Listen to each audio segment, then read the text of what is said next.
19 février 2026, peuple d'Afrique, recevez nos salutations comme d'habitude. Nous avons apprécié quand son Excellence le général Abdourahmane Tiani a taclé le pouvoir en place en Algérie, affirmant qu'aucun Africain ne pourrait croire que le pouvoir actuel de l'Algérie, lui-même victime de la colonisation française qui a endeuillé autour d'1 million d'Algériens, puisse aujourd'hui permettre prêter son territoire à la junte française pour déstabiliser un autre pays africain. Et surtout si nous savons qu'à l'indépendance algérienne, c'est cette Algérie qui avait vengé en tout cas Lumumba. Comment ça? Parce que vous n'êtes pas sans savoir que l'endo-colon qui avait comploté à l'époque Moïse Tshombe, qui était un sécessionniste, c'est-à-dire celui qui voulait diviser le Congo, parce que à l'indépendance, ils ont voulu morceler le Congo en trois grandes parties.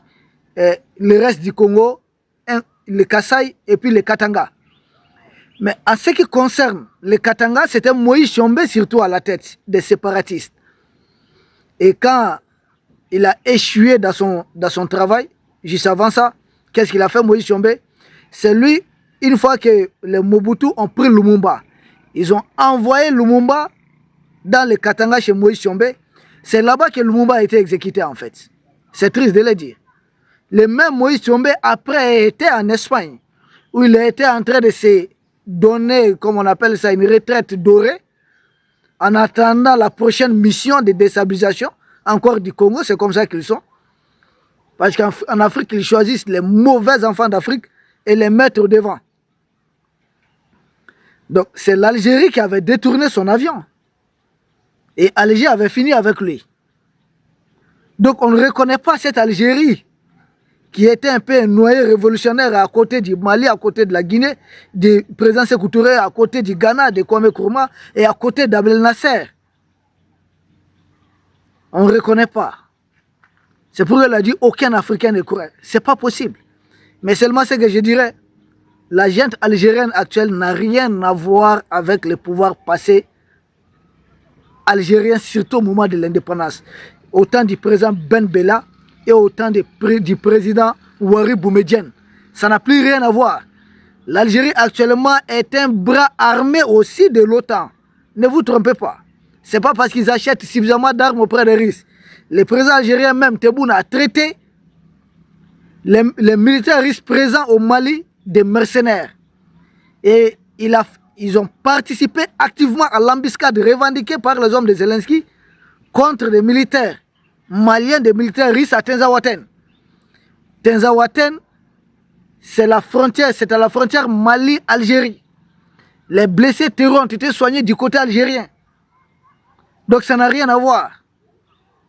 Et la junte algérienne, dans sa politique de vouloir traiter individuellement, c'est-à-dire cas par cas, avec les pays de l'Est, nous proposons de remonter le dossier de la junte algérienne au niveau confédéral. C'est-à-dire, nous savons qu'ils envoient des émissaires, souvent au Mali, au Burkina, au Niger, avec aussi cette invitation du président Abdourahmane Tiani. C'est bien. Et ils n'ont pas réussi à le dribbler. Mais je pense tout dossier concernant deux pays, l'Algérie et la France, il faudrait remonter ça, impliquer même la commission de la Confédération AES. Ce n'est pas que nos présidents individuellement ne gèrent pas bien, ils gèrent très bien. Mais il faudrait renforcer davantage. Pourquoi je le dis? Nous avons affaire à deux pays suprémacistes. La junte algérienne et la junte française.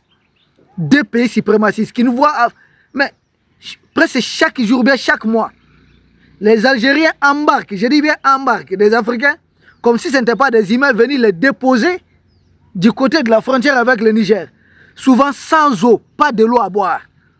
En plus forte raison, parler de, je sais pas, de nourriture. Rien. Et tous les pays d'Afrique subsaharienne, il ne s'agit pas que des pays de l'Est.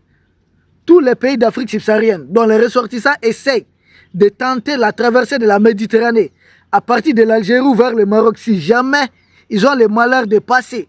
Chacun de ces pays qu'on appelle du Maghreb là, a à peu près le même comportement. Mais le cas de l'Algérie, c'est terrible.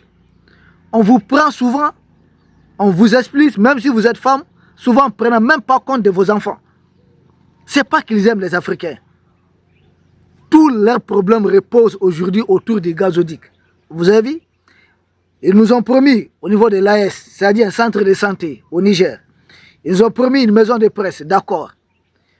Nous les avons taclés, ils ont dit d'accord. Ils ont tout accepté uniquement pour qu'on accepte la réalisation du projet du gazoduc. Or, ce gazoduc-là, très saharien, c'est pour venir au secours, c'est pour aider les Européens surtout. Pourquoi ils sont si pressés jusqu'à Teboundi? Juste après le mois de carême, la fête de Ramadan, qu'il faudrait entamer les travaux. Il est prêt à tout encaisser aujourd'hui. Il tient tellement à ce gazoduc. Parce que ce gazoduc pour les Européens, c'est l'alternative au gaz russe.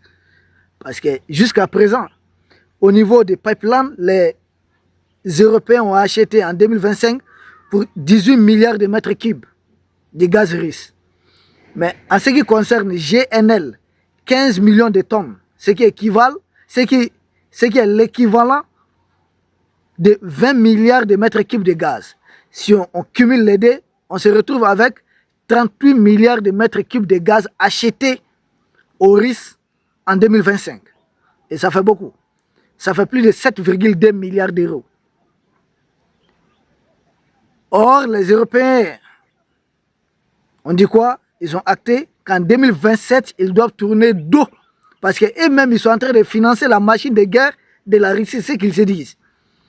Donc en 2027, ils vont abandonner totalement les gaz russes. Mais de l'autre côté, l'alternative, ce n'est pas aux États-Unis ou autre, non. Les compléments maintenant, ce qui va manquer, c'est à travers les gazoducs transsahariens. Et ces gazoducs aussi devaient être opérationnels en 2027. En réalité, ils comptent sur les gazoducs transsahariens qui doivent quitter le Nigeria, traverser le Niger, puis l'Algérie et ravitailler maintenant l'Europe en gaz. Et le gazoduc en question doit faire 841 km en territoire du Niger. Voici pourquoi Alger est prêt à tout, y compris à accepter cette gifle de notre excellence, le général Abdourahmane Tiani. Donc si Alger veut utiliser ces gazoducs pour tenir l'Europe à la gorge, nous aussi nous tenons Alger à la gorge. Parce que ça doit traverser les territoires de l'AS. Or, nous savons, pourquoi je dis qu'il faudrait remonter ça au niveau confédéral. Du côté du Nigeria, où les travaux de ces gazoducs ont déjà été réalisés à hauteur de 70%. Tout comme du côté algérien à la hauteur de 70%. C'est seulement du côté du Niger que rien n'a été presque fait pour le moment. Et les deux veulent même financer ça, tellement ils sont pressés. Quand vous voyez Tinubu et Macron là, c'est ça. Il y a d'autres volets, mais principalement c'est ça. Quand vous voyez Tebboune et, voilà, et la France là, qui règle des trucs là, comme des co-épouses là, c'est ça le problème. Ils tiennent à ça, parce qu'avec ces gazoducs peuvent acheminer jusqu'à 30 milliards de mètres cubes. Le 8 milliards et ça là, c'est pas difficile à compléter. 30 milliards de mètres cubes. Donc, une façon pour eux de se passer totalement du gaz russe. Et ce qui est bizarre, quand Gazprom avait voulu adhérer au projet, les Européens ont dit niet. Ils ont refusé. Parce qu'on veut être indépendant de l'autre côté, puis vous verrez, vous voyez ce qui est en cours? C'est cet enjeu. Et nous, maintenant, nous comprenons. Les populations de l'Est ont compris. Il faudra qu'on en parle. Ils veulent uniquement ce gaz-là pour remplacer le gaz russe. Maintenant, ils ont dit non au risque de participer au projet. Mais seulement, l'aéroport de Niamey, quand ça a été attaqué, ce sont les militaires russes qui ont aidé à sauver. Donc, pour vous dire qu'il y a les militaires russes déjà au Niger, par où les gazoducs là doivent transiter. Ah, c'est bizarre quand même. L'attaque de l'aéroport de Niamey, son excellence le général Abdourahmane Tiani a dit qu'en fait, que c'est les Génim, l'État islamique et puis ISWAF qui ont été des mercenaires pour cette attaque. Or, quand vous regardez Génim là, Génim est manipulé par surtout la gente algérienne. Génim là, c'est la coalition franco-algérienne, pas plus, pas moins. C'est moi qui vous l'ai dit. J'ai tout à citer les 4 responsables clés du Génim. J'ai dit les 4 responsables. On vous présente Iyad Agali comme le premier responsable. pour donner une connotation beaucoup plus malienne. Mais je dis pourquoi attaque le Mali? Pardon, le Burkina, pourquoi ça attaque le Niger? L'attaque de l'aéroport, allez suivre l'interview du général Abdourahmane Tiani, il dit les Génim, que d'aucuns appellent Gessim. Iyad Agali là, où est-ce qu'il se trouve? Il se trouve en territoire algérien. Donc, si je comprends bien, c'est Iyad Agali qui se trouve en territoire algérien qui a ordonné l'attaque de l'aéroport international de Niamey. Et ce sont les risques qu'on a refusés dans le cadre de ces projets du gazoduc transsaharien qui ont aidé à sécuriser l'aéroport. Si vous comprenez ce que je suis en train de comprendre. Bon, c'est un peu ça. Donc, il y a Iyad Agali là-bas qui se trouve chez eux. Les Français le disent. Qu'en 2014, ils ont failli éliminer Iyad Agali. Les Algériens auraient dit qu'il s'agit de leurs hommes, ils contrôlent la situation. Dans Génim, il y a 4 grands chefs. Il y a Iyad Agali, il y a Mokhtar Belmokhtar, qui est un Algérien, de père et de mère. Et c'est combattant en majorité des Algériens. Ah oui. Donc, Iyad Agali, en Algérie, Mokhtar Belmokhtar, deuxième chef, un Algérien. Troisième grand chef, le plus puissant militairement, c'est le chef d'AQMI. Il s'appelle Youssef Al-Nabi Obeida, c'est un Algérien. Il était du parti politique FIS, qui devait accéder au pouvoir en Algérie. Et il y a eu le coup d'état de l'armée algérienne. Ensuite, ils sont devenus membres du groupe armé GIA, puis GSPC, puis maintenant AQMI. AQMI, depuis sa création en 2007, tous les chefs d'AQMI sont des Algériens. Donc, et il est un chef clé du Génim. Donc, il fait partie de l'attaque de l'aéroport de Niamey. Le 4e et dernier chef là, c'est Amadou Koufa. Et Amadou Koufa a été recruté dans le terrorisme par Iyad Agali. Et précisément, c'est en 2012 que Iyad avait recruté Koufa. Koufa, c'est juste un lieutenant d'Iyad Agali. On ne doit pas même le considérer parmi les 4 chefs. C'est lui qui est en charge de mobiliser des Africains subsahariens, c'est-à-dire des Noirs comme vous et moi, pour intégrer ces groupes dirigés par la France et les Algériens. C'est pourquoi, et au sud algérien, à la frontière vers le Niger, c'est AQMI qui a les mains dans les trafics. Parce que c'est un groupe algérien. Trafic de marchandises, trafic de carburant, trafic d'armes. Or, si on dit que le gazoduc doit passer par le même endroit, qu'est-ce qu'Algérie doit faire?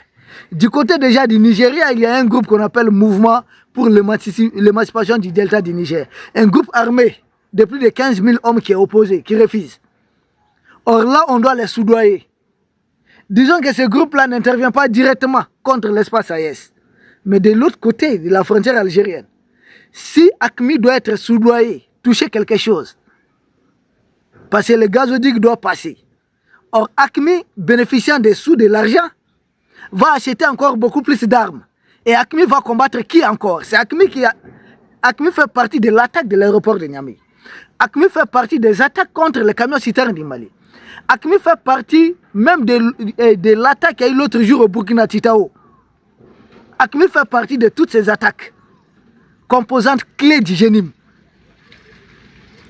Donc, il ne faudrait pas que les gazoducs qui doivent servir l'Europe, permettre à l'Europe d'avoir l'indépendance énergétique, d'accord, ça c'est pour l'Europe, mais qu'en échange, le passage de ces gazoducs aussi sert à financer, parce que l'État du Niger doit toucher quelque chose, d'accord, mais il ne faudrait pas que AQMI aussi touche quelque chose.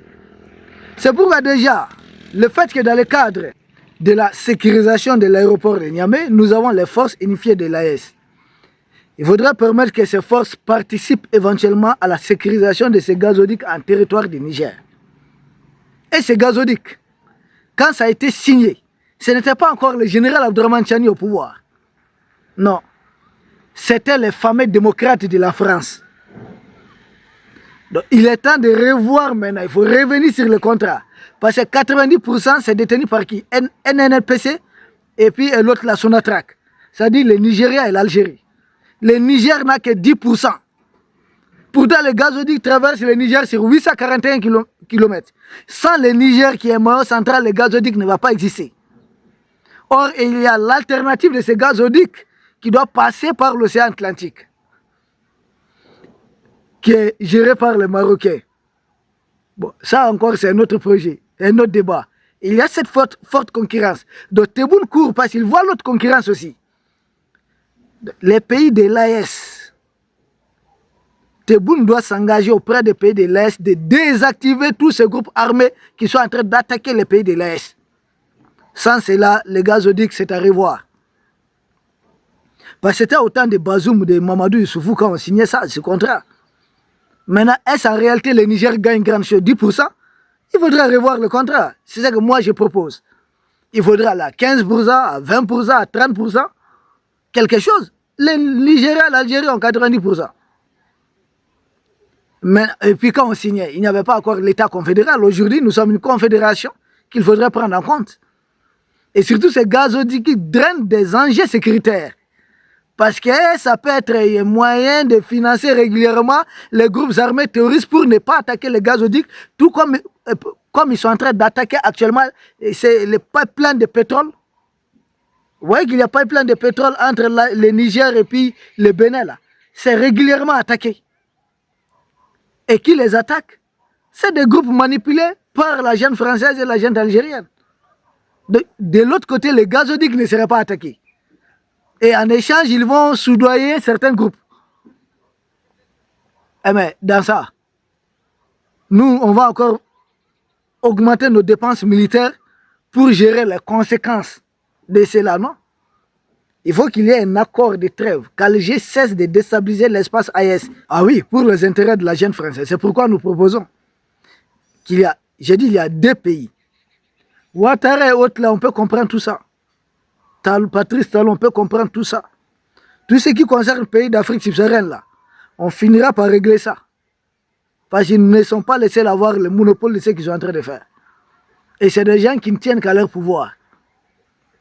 Mais la France, l'Algérie, c'est deux morceaux, deux gros morceaux qui entretiennent des groupes de déstabilisation. Ils peuvent utiliser le territoire de M. Alassane Ouattara comme base arrière parce que lui-même, il est en mission. Mais en réalité, ce n'est pas lui qui a créé les groupes là. Mais ceux qui ont créé les groupes, qui les entretiennent, qui appellent les téléphones, pardon, qui appellent des pays pour servir de base arrière, c'est les Tebboune là. C'est-à-dire l'État profond algérien, l'État profond français. Et ils sont venus trouver comme ça. Là-bas, ce sont des États, ce n'est pas des questions d'hommes. Donc, ils doivent... Parce qu'au lieu de nous démarcher individuellement, là, ils doivent nous démarcher collectivement. Parce que il ne faut pas qu'un jour, un pays de l'Est dise « Ok, bon, je reprends des relations peut-être bilatérales avec la jeune française jusqu'à un certain niveau. » Ah non? Ah non, non, non. Ça serait les trois pays à la fois ou non. Déjà, le général Abdourahmane Tiani était là-bas. Je pense qu'il a posé certaines conditions. Tebboune est pressé. Non, juste après le mois de carême, ça dit dans un mois, dans moins d'un mois, il faut commencer les travaux. Mais avec quelle garantie? Parce qu'une fois les travaux réalisés, ils auront beaucoup de poids. Et ils pourront régulièrement intimider le Niger. Avant qu'on en arrive là, nous avons encore les moyens de les retenir, de les bloquer. Voilà, ça, ceci, c'est notre proposition. À vous peut-être d'améliorer. C'est un peu des idées, à gauche et à droite. On n'a rien préparé, nous n'avons ni papier ici, ni bic. Ça m'est venu comme ça. Maintenant, c'est aux autorités de l'AS de matérialiser ça. Nous ne pouvons que proposer. Et je pense avec ce sujet, nous en avons fini peut-être. Peuple d'Afrique, nous vous remercions. Nous espérons vous retrouver très bientôt pour un autre sujet au sommet de l'actualité. Merci beaucoup.